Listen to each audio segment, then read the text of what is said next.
முதலமைச்சர் விஜய் வந்து ஒட்டுமொத்த தமிழ்நாடு சொந்தம். குடும்பத்துக்கு சொந்தம்னா தனிப்பட்ட வாழ்க்கைன்னு வரும்போது குடும்பத்துக்கு அவர் சொந்தம், சங்கீதாவுக்கு சொந்தம், 2 பிள்ளைகளுக்கு சொந்தம், அம்மா அப்பாவுக்கு சொந்தம், அவ்வளோதான் அந்த உரிமை. இவங்க வந்து பார்த்தீங்கன்னா வந்து இப்போ ஒரு ட்ரெயினில் போகும்போது ஒரு பேசஞ்சர் ஏறுறாங்கல்ல, அந்த மாதிரி தான் அவங்க ஸ்டேஷன் வரும்போது அவங்க இறங்கிடணும், அவ்வளோதான். அதுதான் கரெக்டு. இப்போ விஜயோட பயணம் வந்து நீண்ட பயணம், முதலமைச்சருக்கான பயணம், அவங்க நடிகைக்கான பயணம், அவ்வளோதான். அந்த நடிகையில் அவங்க நட்பாக இருந்திருக்கலாம், இல்லை வேற ஏதாவது கூட இருந்திருக்கலாம். ஆனால் இவங்க குறுக்க வந்தாங்க, அவங்களை கை விட்டாங்கன்னா கிடையாது, அவங்க இறங்கிட்டாங்க. ஒரு குடும்பத்தை வந்து உடைக்கிற இடத்துல யாருமே இருக்கக்கூடாது. அது த்ரிஷாவாக இருக்கட்டும் அல்லது த்ரிஷாவுடைய அந்த செய்கையை வந்து ஆதரிக்கிறவங்களா இருக்கட்டும், சேர்ந்து குடும்பத்தை உடைக்கிறது தான். ஒரு குடும்பத்தை உருவாக்குறது ரொம்ப கஷ்டம், உடைக்கிறது ரொம்ப ஈஸி. ஒரு செகண்ட்ல ஒரு நிமிஷத்துல உடைச்சிட்டு போயிடலாம், சேர்க்கறது தான் கஷ்டம். விஜயோட பழைய பேட்டிலாம் நீங்கள் எடுத்தீங்கன்னா நான் வேணா உங்களுக்கு அனுப்பி விட்றேன் பாருங்க. குடும்பம் குறித்து, அப்பா குறித்து, அம்மா குறித்து, குடும்பம் குறித்து, மகள் குறித்து, மகன் குறித்து, மனைவி குறித்து எவ்வளோ வந்து அவ்வளோ வந்து அருமையான ஒரு நல்ல மனிதர். அதுக்கப்புறம் நீங்கள் சொன்னீங்க பார்த்தீங்கன்னா பர்த்டே போட்டோ போட்டாங்கன்னு சொல்லிட்டு, அது ஏஐ.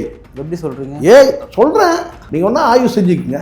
ஏஐ போட்டோவை வந்து மறுநாள் அவங்க வந்து வெளியிட்டு அதுக்கப்புறம் வந்து விஜய் அவர்கள் வந்து திட்டி அதுக்கப்புறம் வார்னிங் கொடுத்து இதெல்லாம் நடந்தது.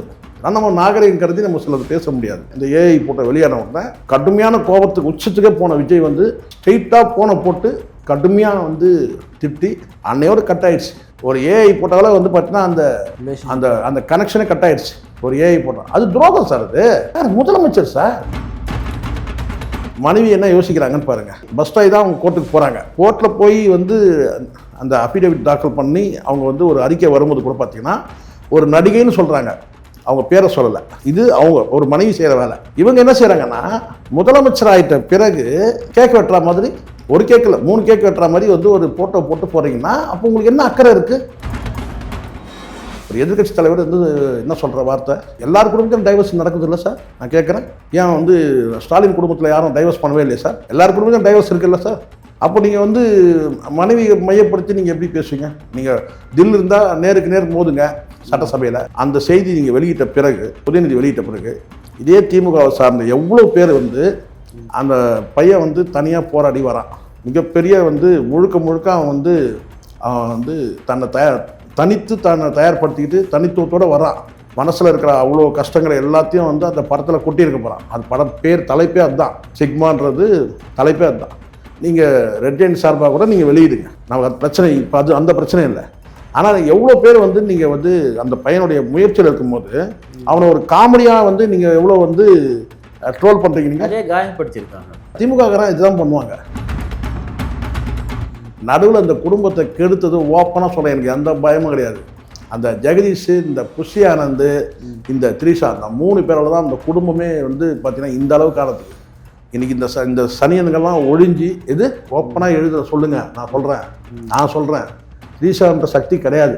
இப்போ முழுக்க குடும்பத்தை வந்து பார்த்திங்கன்னா வந்து ஒருங்கிணைக்கிற வேலையில் வந்து பார்த்திங்கன்னா சிலர் ஈடுபட்டிருக்கிறாங்க. சிக்மா படம் ரிலீஸ் ஆகும்போது, ஜனநாயகன் படம் ரிலீஸ் ஆகும்போது பார்த்திங்கன்னா இந்த ஃபேமிலி வந்து பார்த்திங்கன்னா ஒன்றா மிங்கிலாக திருப்பியும் சங்கீதா அவர்கள் சார் டைவர்ஸ் கேஸ்லாம் நிற்க. நான் சொல்கிறேன் பாரு சார், இது வந்து அவங்களுடைய ஒரு மன ஆற்றாமை சார், ஒரு வேகம், இதெல்லாம் போகிறது சகஜம் சார். இது ஆனால் இது வந்து பார்த்தீங்கன்னா 2 பேருக்குமே உள்ளபடியே விருப்பம்னா கிடையாது. இப்போ வந்து பசங்க வந்து பார்த்தீங்கன்னா வந்து ரெடி. வணக்கம்.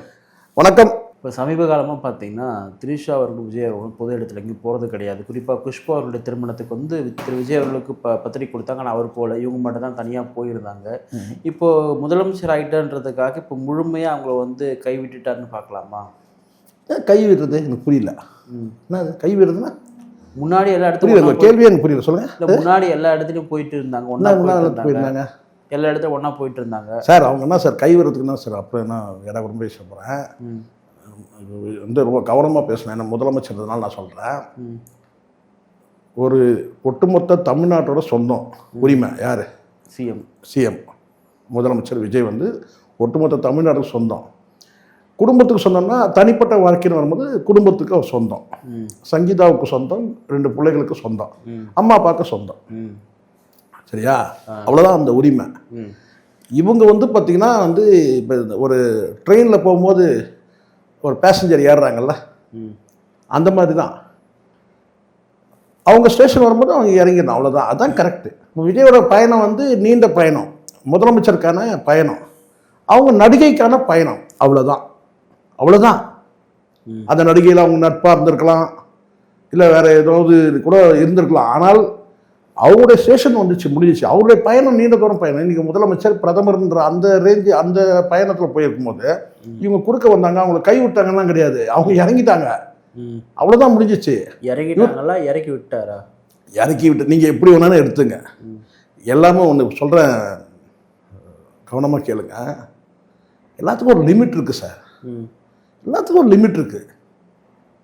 எனக்கெல்லாம் வந்து தனிப்பட்ட வந்து பார்த்தீங்கன்னா வந்து ஒரு யோசனை, தனிப்பட்ட ஒரு சுயநலம் இருந்துச்சுன்னு வச்சுக்கலாம், இந்த 10 பேர் வந்து ஆதரிக்கிற மாதிரி நான் ஆதரிச்சுட்டு போயிடலாம், சப்போர்ட் பண்ணாலும் எது பண்ணாலும் எங்கள் தலைவர் எது பண்ணாலும் சப்போர்ட்னு சொல்கிறான் பாருங்க, அந்த மாதிரி சப்போர்ட் பண்ணிட்டு போகலாம். நான் அதனால தான் ஆரம்பத்தில் நான் சொல்வேன், விஜய்க்கு நான் ஒரு ரசிகர் கிடையாது, நான் அந்த தாவேக்காவோட தொண்டர் கிடையாது, நான் ஒரு பத்திரிகையாளர், அவ்வளோதான். சரினா சரி, தப்புன்னா தப்பு. அதனால தான் நான் இன்றைக்கும் நான் சொல்கிறேன், ஒரு குடும்பத்தை வந்து உடைக்கிற இடத்துல யாருமே இருக்கக்கூடாது. அது த்ரிஷாவாக இருக்கட்டும் அல்லது த்ரிஷாவுடைய அந்த செய்கையை வந்து ஆதரிக்கிறவங்களா இருக்கட்டும், சேர்ந்து குடும்பத்தை உடைக்கிறது தான். ஒரு குடும்பத்தை உருவாக்குறது ரொம்ப கஷ்டம், உடைக்கிறது ரொம்ப ஈஸி. ஒரு செகண்டில் ஒரு நிமிஷத்தில் உடைச்சிட்டு போயிடலாம், சேர்க்கறது தான் கஷ்டம். விஜயோட பழைய பேட்டிலாம் நீங்கள் எடுத்தீங்கன்னா நான் வேணா உங்களுக்கு அனுப்பி விட்றேன் பாருங்கள். நான் எல்லாத்தையும் சேகரித்து வச்சுருக்கேன் விஜயோட பழைய பேட்டிலாம். குடும்பம் குறித்து, அப்பா குறித்து, அம்மா குறித்து, குடும்பம் குறித்து, மகள் குறித்து, மகன் குறித்து, மனைவி குறித்து, அவ்வளோ வந்து அருமையான ஒரு நல்ல மனிதர். இப்போ ஒரு இயல்புலேயே வந்து அப்பங்காரன் வந்து அயோக்கியனாக இருப்பான், கெட்டவனாக இருப்பான், மோசடி பேர் வழியாக இருப்பான், அம்மா அந்த மாதிரி இருப்பாங்க. ஒரு கேட்டகரிஸே, அதாவது எந்த வகையிலும் சேர்த்துக்காத நபர் இருப்பான். அவன் புத்தியே வந்து கிரிமினலாக தான் இருக்கும். அந்த மாதிரி நபர்கள் நிறைய வாழ்க்கையில் நான் பார்த்துருக்குறேன். அவனை மாற்றவே முடியாது, அவன் சொசைட்டியே அப்படி. ஆனால் விஜய் அப்படி கிடையாது. ஒரு நல்ல குடும்பம் தான். சினிமா வெற்றிக்காக எஸ்எஸ்சி அப்படி இப்படி கொஞ்சம் நடந்திருக்கலாம், விமர்சனம் இருக்குது, இல்லைன்னு சொல்லலை, நானும் பண்ணியிருக்கிறேன். ஆனால் அதை கலந்து வந்து பார்த்தீங்கன்னா வந்து ஒரு சினிமாவில் வந்து எஸ்எஸ்சி பண்ண தவறுனா ஒரு சினிமா கலைஞரை உருவாக்க முடிஞ்சுது, ஒரு சினிமா கலைஞரை வந்து அவரால் உருவாக்க முடிஞ்சுது. ஆனால் வந்து ஒரு குடும்ப தலைவனாக உருவாக்கும் போது பார்த்தீங்கன்னா அதுக்கான இடத்த விட்டுருக்கணும். நீங்கள் தனி கொடுத்தனம் வச்சுட்டா மட்டும் போதாது, நீங்கள் தனியாக ஒரு கொடுத்தனம் வச்சுட்டா மட்டும் போதாது. அதை வந்து பார்த்தீங்கன்னா வெளியிலேருந்து ஒரு சூப்பரைஸ் பண்ணுறதுன்னு ஒன்று இருக்குல்ல, அதை செஞ்சுருக்கணும். சரி, அப்படியே செய்தால் கூட வந்து பார்த்தீங்கன்னா அது வந்து இந்த சினிமா இந்த அந்த என்ன சொல்கிறது, ஒரு தொழில் பயணத்தை தாண்டி குடும்ப பயணம் வந்து பார்த்தீங்கன்னா வந்து எவ்வளோ முக்கியமானதுன்றதை உணர்த்தியிருக்கணும். அதை தாண்டி வந்து குடும்ப பயணத்தோடு சேர்ந்து தனிப்பட்ட கெரியரும் இருக்குது. இதுதான் ரொம்ப ரொம்ப முக்கியம். சினிமா கெரியர்னு மட்டுமே வாழ்க்கை முடியல. இப்போ விஜய் வந்து சினிமாவோட முடியல, சினிமாவுக்கு அடுத்தது வந்து ஒரு கெரியர் இருக்குது. அந்த கெரியர் வந்து பார்த்தீங்கன்னா வந்து ஒரு முன்னேற்றத்தில் இருக்கணும்னு சொன்னால் குடும்பம்ன்ற அந்த கெரியர் இருக்குல்ல, ஆமாம், குடும்பம் அது சரியாக இருக்கணும். இப்போ அங்கே அடி விழுந்துச்சுன்னு வச்சுக்கோங்க, குடும்பத்தில் வந்து சிக்கல் சொன்னால் இப்போ நாக்கில் நரம்பலாமல் எவ்வளோ பேர் பேசுகிறான், எதிர்கட்சியில் இருக்க பேசுகிறானா இல்லையா? செங்கல்பட்டு கோர்ட்டில் மனைவி தேடுறாங்கன்னு சொல்லிட்டு ஏன் அந்த நிலை உருவாச்சு?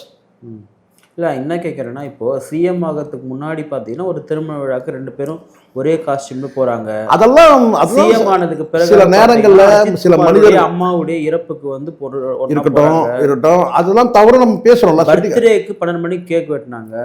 இது பாருங்க, முதல்ல நீங்கள் மெய் போய் ரெண்டுத்தையும் ஒன்றா கலந்து விட்டுறீங்க, கலந்து அடிக்கிறீங்க. அப்படி கேட்காதீங்க, முதல்ல இப்படி கேளுங்க. இப்போது அவர் வந்து கல்பாத்தி அகோரம் மேரேஜுக்கு அவர் போனார். அந்த சூழலில் அவர் எடுத்த அந்த முடிவு வந்து தவறான முடிவு, தப்பு தான். நான் வந்து ஆதரிக்கவே இல்லை. அன்றைக்கும் சொன்னோம், இன்றைக்கும் சொல்கிறோம், நாளைக்கும் சொல்லுவோம், அது தப்பு தான். தப்புனா தப்புன்னு சொல்லணும் சார். அப்பனாக இருந்தாலும், பிள்ளையாக இருந்தாலும், அண்ணனாக இருந்தாலும், தம்பியாக இருந்தாலும், தலைவனாக இருந்தாலும், யாராக இருந்தாலும் தப்புனா தப்புன்னு சொல்லணும். விஜய் அன்னைக்கு அவர் செஞ்சது தப்பு. ஐயோ சிஎம் ஆகிட்டாரு, தூக்கி ஜெயிலில் போட்டுறாரு, அதெல்லாம் பற்றி கவலைப்படாது, நம்ம நல்லது தான் சொல்கிறோம், தப்பு. அதே மாதிரி ஒரு டெத்து, அது வந்து கான்வாயில் கூட்டு போகிறாரு, அதுவும் தவறு. அது வந்து ஒரு கட்சி தலைவராக செய்த தவறு, இது ஒரு முதலமைச்சரான பிறகு செய்த தவறு. ஆனால் அந்த தவறை வந்து பார்த்திங்கன்னா வந்து ரிவ்யூ பண்ணுவாங்கல்ல, அப்போ ரிவ்யூ பண்ணிக்கிற இடத்துல அவருக்கு அதுக்கான வாய்ப்பு நம்ம தரணும். அதை வந்து நீங்கள் மேலே மேலே காயப்படுத்தி கேலி பண்ணி கிண்டல் பண்ணுறதுலாம் அவனுக்கு அது கிண்டல் பண்ணக்கூடாது சார். தப்புன்னு சொல்லி அடித்து பேசணும். நான் பேசியிருக்கேன், 10 மீடியாவில் பேசியிருக்கேன். தப்புனா தப்புன்னு சொல்லணும். நம்ம பிள்ளையா இருந்தால் என்ன செய்வோம்? நம்ம அண்ணனோ தம்பியாக இருந்தால் என்ன செய்வோம்? ஆமாம். தப்புன்னா வந்து பார்த்தீங்கன்னா சுட்டி காட்டணும். என்ன அடிக்க முடியாது உரிமையோட, ஆனால் சுட்டி காட்டணும் இது தப்புன்னு. கேலி கிண்டல் பண்ணக்கூடாது. ரைட் இப்படி பண்ணியா அப்படி சொல்லி நையாண்டி பண்ணுறது அதெல்லாம் பண்ணான் பல பேர். எனக்கு தெரியும், இதே மீடியாவில் பண்ணான். காலை மடக்கி உட்காந்துக்கிட்டு கிண்டல் நக்கல் நையாண்டி பண்ணவெல்லாம் இருக்கிறான். நமக்கு அது நோக்கம் கிடையாது. கண்ணுக்கு முன்னாடி ஒரு குடும்பம் கெடுது, அதை வந்து பார்த்தோன்னா சுட்டி காட்டுற இடத்துல நம்ம இருக்கணும். அதே சமயத்தில் சூழ்நிலைகள் புரிஞ்சுக்கணும். அன்னைக்கு அவருடைய சூழ்நிலை அது செஞ்சார். ஒரு கட்சி தலைவராக அதை செஞ்சிருக்கக்கூடாது, அதை செஞ்சுட்டார். அதுக்கப்புறம் ஒரு முதலமைச்சரான பிறகு கேட்டால் ஏதோ ஒரு சூழ்நிலை வந்து அந்த கான்வாயில் கூட்டு போயிட்டார். அதுக்கப்புறம் நீங்கள் சொன்னீங்க பார்த்தியா பர்த்டே ஃபோட்டோ போட்டாங்கன்னு சொல்லிட்டு, அது ஏய் உண்மை ஏய். அது எப்படி சொல்கிறீங்க? ஏய் சொல்கிறேன், நீங்கள் ஒன்றா ஆய்வு செஞ்சுக்குங்க.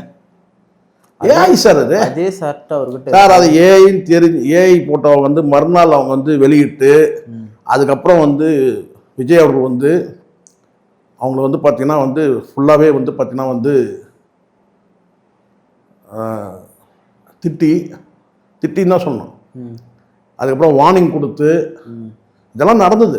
இதெல்லாம் நம்ம நாகரிகம் கருதி நம்ம சிலது பேச முடியாது. ஏன்னா அவர் முதலமைச்சராக இருக்கிறார், அதை நம்ம கவனத்தில் எடுத்துக்கணும். ஆனால் வந்து விஜய் அவர்களுக்கு அதில் துளியும் சம்பந்தமே கிடையாது.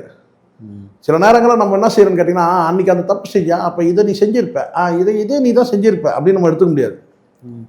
அன்னைக்கு வந்து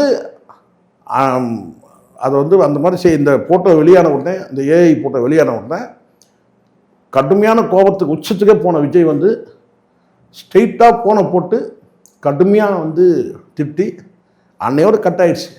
ஒரு ஏஐ போட்டால வந்து பார்த்தீங்கன்னா அந்த அந்த அந்த கனெக்ஷனே கட் ஆயிடுச்சு. ஒரு ஏஐ போட்டோம், அது துரோகம் சார். அது சார் முதலமைச்சர் சார், ஒரு இளம் தலைமுறை வந்து அவரை ஃபாலோ பண்ணுது இல்லை. இப்போ நான் வந்து வயசில் மூத்தவன், நான் வந்து அவரை ஃபாலோ பண்ணல. ஆனால் அவர் பின்னாடி ஒரு பெரிய ஜெனரேஷன் வந்து அவரை ஃபாலோ பண்ணுது விஜயா. எப்படி இதெல்லாம் அனுமதிக்க முடியும்? எப்படி பார்த்தாலும் ஒரு குடும்பத்தில் என் குடும்பத்தில் ஒன்று ஃபாலோ பண்ணுது இல்லை. இப்போ நீங்கள் அவருடைய விவாகரத்துடைய மனுவில் பார்த்தீங்கன்னா அவங்க மனைவி குறிப்பிட்டிருந்தது, இவர் திருமணம் மீறிய உறவில் வந்து ஒரு நடிகையோடு இருந்தால் நான் பேர் சொல்ல மாட்டேன்ற மாதிரி சொல்லியிருந்தாங்க சார். அது வந்து இது பாருங்க, அதெல்லாம் நடந்ததுலாம் நான் இல்லைன்னே சொல்லலை. எல்லா மனிதர்களுக்கும் வந்து எல்லா கணவன் மனைவிக்குள்ளே இந்த மாதிரியான சில மூன்றாவது நபர்கள் தலையிட்டால் வந்து சில நேரங்களில் வந்து அந்த பிரேக் ஆகும் சார். உறவு முறையில் வந்து சில பேர் வந்து அது மனைவிகளாக இருக்கட்டும் கணவன்லாம் இருக்கட்டும், கோபதாபம் வந்தால் ஒருத்தர் வந்து பார்த்தீங்கன்னா ஒரு ரூமில் வந்து பார்த்தீங்கன்னா சாத்திக்கிட்டு ஒருத்தர் அடிச்சிடலாம், பிரச்சனையே கிடையாது. ஆனால் சில பேர் என்ன செய்வாங்கன்னு கேட்டிங்கன்னா மனசுக்குள்ளேயே வைப்பாங்க. அந்த மாதிரி கேட்டகரிஸ்லாம் இருக்குது. எனக்கு தெரிஞ்ச வரைக்கும் சங்கீதாவை பொறுத்த வரைக்கும் எல்லாத்தையும் வந்து கோபமாக வெளிப்படுத்துகிற நபர் கிடையாது தன் கணவர்கிட்ட. இவரும் வந்து பார்த்தீங்கன்னா வந்து படார்னு பேசக்கூடிய நபரும் கிடையாது. யார்? விஜயம். சிக்கல் அங்கே தான். இதுதான் சிக்கல், உண்மையான சிக்கல் இதுதான். அதாவது தன் கணவன் மீது அபரிதமான அன்பு, ஆனால் அதே சமயத்தில் எல்லாத்தையும் வந்து பிளாஸ்ட் அப்படி பேசுகிற நபரும் அவங்க கிடையாது. யார் கிடையாது? சங்கீதாவும் கிடையாது. இவரும் வந்து பார்த்தீங்கன்னா உங்களுக்கு தெரியும், படார்னு வந்து சினிமா டயலாக் ஒன்றா பேசுகிறாரு. உன் பிராண்டை கிழிக்கிறதாண்டா என் வேலையை அப்படின்னு சொல்கிற அந்த பேர் பேசுகிறாருல, சினிமா வசனங்கள்லாம் பேசுகிறாருல, அந்த மாதிரியான வந்து சாமி கிட்ட மட்டும் கிடையாது, சாக்கர்கிட்ட நிஜ வாழ்க்கையில் எல்லார்ட்டையும் சாந்தமாக இருக்கிறாள். யாரு? விஜய். ஒரு எல்லை மீறி பிளாஸ்ட் ஆகிறது அது வேற, அது பஸ்ட் ஆகிறது. பிளாஸ்ட் இல்லை, அது பஸ்ட் ஆகிறது. இப்போ மேடையில் வந்து பஸ்ட் ஆகிறாருல, அது வேற. ஆனால் சாமி நிஜ வாழ்க்கையில் சாமிகிட்டையும் சாக்கடைகிட்டையும் சாந்தமாக இருக்கிறது யாருன்னு கேட்டால் அது விஜய் தான். இல்லை, இப்போ அவர் முதலமைச்சர் ஆகிட்டாரு, அந்த ஃபோட்டோ வந்து ஏஐயோ ஒரிஜினலோ எதுவாவது இருக்கட்டும், அதை வெளியிட்டு அவரோட பேருக்கு வந்து கெட்ட பேர் உண்டாகும் சார். அதை தான் யார் யோசிக்கணும் சார்? ஒரு மனைவி நல்லா புரிஞ்சுங்க, இதுதான் வித்தியாசம். இந்த இடத்துல சரியாக கவனிங்க. இதுதான் ரொம்ப துல்லியமாக சரியான கேள்வி கேட்டீங்க நீங்கள். ஒரு துல்லியமாக இந்த இடத்துல கவனிக்கணும். மனைவிக்கும் ஒரு என்ன பேருக்கு தான் வந்து ஒரு அடிஷனல் அப்படி தான் சொல்லணும். அடிஷனல் தான். நம்ம வந்து முதலமைச்சராக இருக்கும்போது நம்ம தப்பாக சொல்ல முடியாது. ஒரு அடிஷனல் மனைவிக்கும் ஒரு அடிஷனல், அவங்களுக்கும் வந்து என்ன அடிஷனல் என்ன அது வந்து என்ன வித்தியாசம் அப்படின்னு கேட்டிங்கன்னா, மனைவி என்ன யோசிக்கிறாங்கன்னு பாருங்கள். ஒரு ரொம்பவும் ஒரு என்ன சொன்ன ஒரு பஸ்ட் ஆகி தான் அவங்க கோர்ட்டுக்கு போகிறாங்க. கோர்ட்டில் போய் வந்து அந்த அஃபிடேவிட் தாக்கல் பண்ணி அவங்க வந்து ஒரு அறிக்கை வரும்போது கூட பார்த்தீங்கன்னா, ஒரு நடிகைன்னு சொல்கிறாங்க, அவங்க பேரை சொல்லலை. நடிகைன்னு சொல்கிறாங்க, பேரை சொல்லலை. இத்தனைக்கும் அப்போ அவர் வந்து முதலமைச்சர் கிடையாது, அரசியல் கட்சி தலைவராக இருக்கிறாரு, பிரச்சாரத்தில் இருக்கிறாரு. இது அவங்க ஒரு மனைவி செய்கிற வேலை. இவங்க என்ன செய்கிறாங்கன்னா, முதலமைச்சர் ஆயிட்ட பிறகு அதுக்கு முன்னாடி சின்ன சின்ன வேலைலாம் பண்ணாங்க. கட்சியில் அரசியல் இருக்கும்போது பார்த்தீங்கன்னா, ஒரு ஷூவை வந்து போடுறது, லிஃப்ட்டுக்கிட்ட போகும்போது ஷூ ஒன்றா போகிறது, ஷூவை படம் பிடிச்சி போகிறது, நாய்க்குட்டியோடு சேர்ந்து ஒரு ஃபோட்டோ வந்து எடுத்துட்டாக்கா அதை வந்து வெளியேறது, இதெல்லாம் வந்து சங்கீதாவை வந்து டீஸ் பண்ணுறதுக்காக சங்கீதா பஸ்ட் ஆகிறதுக்கு இந்த ஃபோட்டோக்கள் காரணம். புரியுது. ஆனால் இவங்க வந்து என்ன செய்யறாங்கன்னா, பேரே சொல்லலை. ஏன்னா அங்கேயும் ப்ரொடெக்ட் பண்ணுறாங்க. யாரை? தன் கணவரை வந்து பாதுகாக்கிறாங்க. அங்கேயும் வெளிப்படையாக வந்தாச்சு நீதிமன்றத்துக்கு. ஆனாலும் வந்து பார்த்தீங்கன்னா, நடிகை பேரை சொல்லாமல் ஊருக்கே தெரியுது. ஆனாலும் அவங்க பேர் சொல்ல. ஆனால் இவங்க என்ன பண்ணுறாங்கன்னா, ஒரு முதலமைச்சராக வந்த பிறகு நீங்கள் வந்து இரவு வந்து பார்த்தீங்கன்னா ஒரு கேக் வெட்டுற மாதிரி, ஒரு கேக்கில் 3 கேக் வெட்டுற மாதிரி வந்து ஒரு ஃபோட்டோ போட்டு போகிறீங்கன்னா, அப்போ உங்களுக்கு என்ன அக்கறை இருக்குது? ஏங்க ஒரு முதலமைச்சருங்க, ஒரு கண்ணியம் மிகுந்த பதவிங்க, அவர் கோடிக்கணக்கான பேர் ஃபாலோ பண்ணுறாங்க. அடுத்தது வந்து பிரைம் மினிஸ்டர் ரேஸில் இருக்கிறாருங்க. இப்படி அங்கே பண்ணுவீங்க நீங்கள்? ஆவேசமால நான்லாம் ஜான்கிட்ட பேசுறதை நிறுத்திட்டேன். இல்லைன்னா பேசுகிற மாதிரி இருந்தாக்கா வந்து கண்டிப்பாக வந்து, ஏன்னா 2 முறை 3 முறை நான் ஜான்கிட்ட பேசியிருக்கேன். இந்த லவ் ஃபார் எவர்னு போட்ட போது நான் அப்போ தான் முதல் சொன்னேன், இது சரி கிடையாதுங்க, அது இதை வான் பண்ண சொன்னேன். இல்லை சார் வான் பண்ணிட்டாரு அப்படின்னு என்கிட்ட சொன்னார். அதுக்கப்புறம் 2வது வந்து பார்த்தீங்கன்னா, அந்த தனி விமானத்தில் போனது சொன்னேன், இது ஒன்றும் வேலைக்கு இப்படி இருந்தீங்கன்னா கஷ்டம், ரொம்ப கஷ்டம், கண்ட கழுதிங்க வந்து நாக்கில் நரம்புலாம் பேசுவானுங்க அப்படின்னு சொன்னேன். அப்போ வந்து அதுக்கப்புறம் ஒரு ஃபோட்டோவது வெளியிட சொல்லுங்கள், ஒரு ஃபேமிலி ஃபோட்டோ வெளியிட சொல்லுங்கள் அப்படின்னு சொன்னேன். அது என்ன முடியாது. அப்போ உங்ககிட்ட உறவு வேணாம், ஒன்றும் வேணாம், எதுக்கு இதுக்கு மேலே என்ன, எதுக்கு நான் உங்ககிட்ட உறவு வரணும் போட சொல்லுவாங்க சில பேர். சார் இல்லை சார், அவங்க ஏங்க எவ்வளோ பெரிய பதவி கூட போட்டேங்க, எனக்கு என்ன அதனால்? நான் எப்பயும் ஆதாயத்தை நான் விரும்புகிறவங்க கிடையாது, என்றைக்கு நான் எதிர்பார்த்ததும் கிடையாது. ஏன்னா எனக்கு தெரியாதா, முதலமைச்சர் ஆகினா கூட ஒரு எதிர்கட்சி தலைவர் ஆயிடுவார், அவர் கூடவே இருக்கலாம். 31 முதலமைச்சர் ஆகிடாரு, நம்ம போய் ஒரு மந்திரி பதவி வாங்கிக்கலாம், எனக்கு அதில் இன்ட்ரெஸ்டே கிடையாது. முதல்ல எனக்கு இதுதான் கம்ஃபர்டபுள். இதுதான் இப்படி இருந்துட்டு நம்ம வந்து பார்த்தோன்னா ஒரு 360 டிகிரியில் எல்லாரையும் போட்டு இது போட முடியும். இதே ஒரு கட்சியில் போய் சேர்ந்துட்டோம்னா, அவங்க கொடுக்குற பதவியை நம்ம வாங்கிட்டோம்னா அடிமை வாழ்க்கை வாழணும். இந்த அடிமை வாழ்க்கையே நமக்கு தேவையில்லை. ஸோ அதனால் வந்து இதுதான் இப்போ பாருங்கள், அங்கே போய் எங்கே வந்துட்டோம் பாருங்கள். ஸோ அதனால் இந்த இடத்துல வந்து பார்த்தீங்கன்னா துரோகம். அது அந்த ஏஐ ஃபோட்டோ வெளியிட்டது விஜய்க்கு செய்த மிகப்பெரிய துரோகம். அது திரிஷா செய்த துரோகம் இதுதான். ஹெட்டிங்லேயே வைங்க, நான் சொல்கிறேன். அப்போ ஒரு கட்டத்துக்கு மேலே அவர் யாருன்றது அவர் உணர்றாரு. அந்த உணர்றதுக்கான அந்த வாய்ப்பு வருது. மனைவியை பற்றி யோசிக்கிறாரு, இவங்களை பற்றியும் யோசிக்கிறாரு. தானே உண்மை. ஒரு எதிர்கட்சி தலைவர் எப்படி சார் பேசலாம்? இப்போ நான் கேட்குறேன், மீண்டும் உங்கள்கிட்ட கேட்குறேன், விஓடி சார்பாக கேட்குறேன். ஒரு எதிர்கட்சி தலைவர் வந்து என்ன சொல்கிற வார்த்தை, செங்கல்பட்டு கோர்ட்டில் அப்போ கணவனை காணும், அப்பாவை காணும் தேடுறாங்க. எல்லார் குடும்பத்திலும் டைவர்ஸ் நடக்குது இல்லை சார்? நான் கேட்குறேன், சொல்லுங்கள். எல்லார் குடும்பத்திலும் நான் டைவர்ஸ் சார். ஏன் வந்து ஸ்டாலின் குடும்பத்தில் யாரும் டைவர்ஸ் பண்ணவே இல்லையா சார்? எல்லார் குடும்பத்திலும் டைவர்ஸ் இருக்குல்ல சார்? அப்போ நீங்கள் வந்து மனைவியை மையப்படுத்தி நீங்கள் எப்படி பேசுவீங்க? நீங்கள் தில் இருந்தால் நேருக்கு நேர் மோதுங்க சட்டசபையில். நானே சொல்கிறேன், விஜய்கிட்ட மோதுங்க சட்டசபையில் மோதுங்க. அங்கே ஓடி வந்துட்டு அங்கே துண்டக்கணத்துரிய கண்ணா அங்கே என்னது அது பார்ட்டி ஃபண்டுன்னு சொன்ன உடனே எல்லாரும் எழுந்துட்டீங்க. இதுக்கு மேலே இங்கே உட்காந்தோம்னா அசிங்கப்படுவோமோ அப்படின்னு சொல்லி பார்ட்டி ஃபண்டுன்னு தானே நீங்கள் சொன்ன உடனே எழுந்துட்டீங்களா எல்லாரும்? அங்கே எழுந்து வந்துட்டு அதுக்கப்புறம் நீங்கள் வந்து டிவியில் எல்லாத்தையும் பார்த்துட்டு அதுக்கப்புறம் வந்து இது கேவலமான வேலை இல்லை. பொண்டாட்டியை வந்து அது தப்பு இல்லையா சார்? மனைவி நீங்கள் சங்கீதா கிட்ட நீங்கள் வந்து சங்கீதா கிட்டே பிள்ளைகளை பற்றி நீங்கள் எத்தனை பேர் வந்து அந்த செய்தி நீங்கள் வெளியிட்ட பிறகு, உதயநிதி வெளியிட்ட பிறகு இதே திமுகவை சார்ந்த எவ்வளோ பேர் வந்து அந்த பையன் வந்து தனியாக போராடி வரான். ஆமாம், மிகப்பெரிய வந்து முழுக்க அவன் வந்து தன்னை தனித்து தன்னை தயார்படுத்திக்கிட்டு தனித்துவத்தோடு வரான். மனசில் இருக்கிற அவ்வளோ கஷ்டங்களை எல்லாத்தையும் வந்து அந்த படத்தில் கொட்டியிருக்க போகிறான். அது படம் பேர் தலைப்பே அதுதான். சிக்மான்றது தலைப்பே அதுதான். நீங்கள் ரெட் ஜெயண்ட் சார்பாக கூட நீங்கள் வெளியிடுங்க, நமக்கு அது பிரச்சனை. இப்போ அது அந்த பிரச்சனை இல்லை. ஆனால் எவ்வளோ பேர் வந்து நீங்கள் வந்து அந்த பையனுடைய முயற்சியில் இருக்கும்போது அவனை ஒரு காமெடியாக வந்து நீங்கள் எவ்வளோ வந்து ட்ரோல் பண்ணுறீங்க. நீங்கள் நிறைய காயப்படுத்தியிருக்காங்க. காமெடி அதுதான் நான் சொல்கிறேன். திமுககாரன் இதுதான் பண்ணுவாங்க. அதை தான் நான் சொன்னேன். இல்லை, இன்னொன்று கேட்குறேன் நான். இப்போ ஜெயஸ் சஞ்சய் சொல்லியிருக்காரு ஒரு பேட்டியில், இந்த மாதிரி நான் சினிமா துறைக்குள்ள வரும்பொழுது எங்கள் அப்பா அம்மா என் சகோதரி எல்லார்கிட்டையும் கலந்து வசிட்டு அவங்களுடைய ஆசீர்வாதத்தோடு தான் நான் வந்து. ஆமாம், உண்மைதானே இது உண்மைதான். இல்லை, ஏன்னா இல்லை அவர் வந்து விஜய் அவரோட இல்லை. இது நிறைய பேருக்கு தெரியல. என்ன தெரியலம்மா, இது நிறைய பேருக்கு என்ன தெரியுமா, இந்த படம் எடுக்கிறதுக்கு முன்னாடி ஒரு ஷார்ட் ஃபில்ம் அவர் எடுத்தார். யார்? ஜேசன். அந்த ஷார்ட் ஃபில்முக்கு பிறகு தான் இந்த ஃபில்ம் வந்து அவர் மேக் பண்ணுறாரு. அப்போ முதல் ஷார்ட் ஃபில்ம் எடுக்கும்போது பார்த்தீங்கன்னா எல்லாருக்கிட்டையுமே ஆசீர்வாதம் வாங்கிட்டு தான் வராரு. நடுவில் அந்த குடும்பத்தை கெடுத்தது ஓப்பனாக சொல்ல எனக்கு எந்த பயமும் கிடையாது. அந்த ஜெகதீஷ், இந்த புஷி ஆனந்த், இந்த த்ரிஷா, அந்த 3 பேரால் தான் அந்த குடும்பமே வந்து பார்த்தீங்கன்னா இந்த அளவுக்கு ஆனதுக்கு. இன்றைக்கி இந்த சனியன்கள்லாம் ஒழிஞ்சு இது இன்றைக்கி வந்து இப்போ விஜய் வந்து ஒரு முழு அரசியல்வாதியாக முழு வந்து பார்த்தீங்கன்னா ஒரு தமிழ்நாட்டோட ஒரு முதன்மை சக்தியாக இன்றைக்கி இருக்கிறாரு. அப்போ இது குடும்பத்தோடு இருக்கிறதுக்கு வந்து முட்டுக்கட்டையாக இருக்கிற ஒரு முட்டுக்கட்டை ஒழிஞ்சிருச்சு. ஓப்பனாக எழுத சொல்லுங்கள்.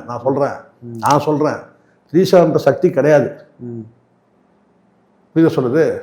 அது வந்து வெளிப்படையாக வந்து பேசுறதுக்கு சில பேர் தயங்குறாங்க. நான் சொல்கிறேன் இன்றைக்கி வந்து விஜய் அவரோட எந்த தொடர்பும் கிடையாது த்ரிஷாக்கு. இப்போ அடுத்த கட்டம் வந்து பார்த்திங்கன்னா நானும் வந்து என்ன சொல்கிறேன் ரவுடின்ற மாதிரி 2 பேர் கூட இருக்கிறாங்க. யார்? இந்த புஷி ஆனந்தா இருக்கட்டும், ஜெகதீஷா இருக்கட்டும். ஆனால் அவங்களுக்கு ஒரு பொறுப்பு கொடுத்தாச்சு. அந்த பொறுப்பில் தான் அவங்க கவனம் செலுத்தணும்.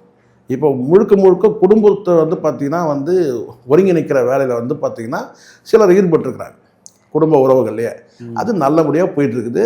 இந்த படம் சிக்மா படம் ரிலீஸ் ஆகும்போது, ஜனநாயகன் படம் ரிலீஸ் ஆகும்போது பார்த்தீங்கன்னா இந்த ஃபேமிலி வந்து பார்த்தீங்கன்னா ஒன்றா மிங்கிலாகிறதுக்கு திருப்பியும் சங்கீதா அவர்கள் சார் டைவர்ஸ் கேஸ்லாம் நிற்காது. நான் சொல்கிறேன் பாரு சார், இது வந்து அவங்களுடைய ஒரு மன ஆற்றாமை சார், ஒரு வேகம், இதெல்லாம் போகிறது சகஜம் சார். இது ஆனால் இது வந்து பார்த்தீங்கன்னா 2 பேருக்குமே உள்ளபடியே விருப்பம்னா கிடையாது.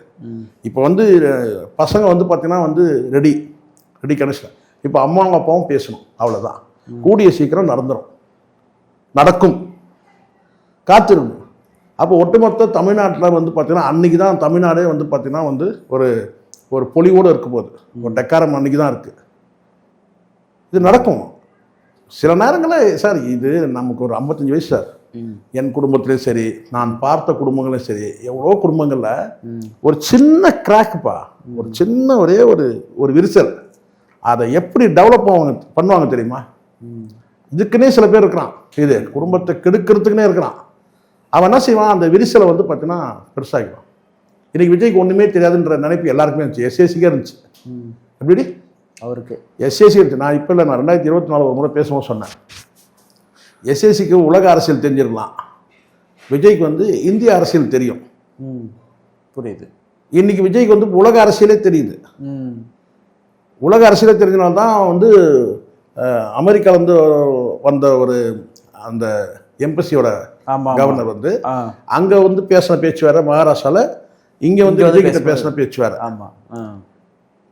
அங்கே அவங்க கொடுத்த மரியாதை வேறு, இங்கே வந்து முதலமைச்சருக்கு வந்து விஜய் கொடுத்த மரியாதை வேறு. அப்போ எந்த அளவுக்கு உலக அரசியல் பார்வை வந்து விஜய்க்கும் இருக்குன்றது தான் பார்ப்போம். நாம் என்ன நினச்சிக்கிறோன்னு கேட்டிங்கன்னா, அவருக்கு தான் தெரியும் சினிமாவில் வந்து வசனம் பேசுவார். இது இங்கே வந்து சிறுமைப்படுத்துகிற வேலை நடக்குது. சில வார்த்தைகளை வச்சு விஜய் அவருடைய வார்த்தை மேடையில் பேசக்கூடிய, இப்போ இந்த கொத்து பரோட்டான்னு பேசிட்டாரா, எல்லாத்தையும் விட்டான். எல்லாத்தையும் விட்டான். அந்த கொத்து பரோட்டா மட்டும் பிடிச்சிட்டான். அவர் கொத்து பரோட்டா சொன்னார். நான் சொல்கிறது புரியுங்களா? இதுதான் இங்கே திமுகவுக்கே உள்ள ஒரு ஸ்டைல் பிரதாபது. அவங்க பாணி அது. அப்படிதான் ஜெயலலிதாவுக்கு ஒன்றுமே தெரியும். உங்களுக்கு தான் தெரியாது. ஜெயலலிதாவுக்கு என்ன தெரியும்? டான்ஸ் ஆட தான் தெரியும். எங்கள் தலைவர் இந்தி எதிர்ப்பு போராட்டம் பண்ணார். தண்டவாளத்தில் தலை வைக்கும் போது சோபன் பாபுவோட கூத்தடிச்சிருந்த நடிகை தானே. யாரை சொன்னது? ஜெயலலிதா. திருப்பி அவங்க அடிச்சாங்க. என்ன தெரியுமா அடிச்சாங்க? உங்களால் தலைவர் தலை வச்ச தண்டவாளத்தில் வண்டியே வர்றது கிடையாது, வண்டி வராது, அதாவது ட்ரெயினே வராத தண்டவாளத்தில் தலையை வச்சாரு. அப்படின்னு பதில் கிடைச்சாங்க. இதெல்லாம் கடந்த காலத்தில் ரொம்ப சுவாரஸ்யமாக இருந்துச்சு. அதெல்லாம் அந்த மாதிரி நான் என்ன சொல்கிறேன்னா, உங்களுக்கு வந்து என்னன்னா இப்போ ஒரு ட்ரோல் பண்ணணும்.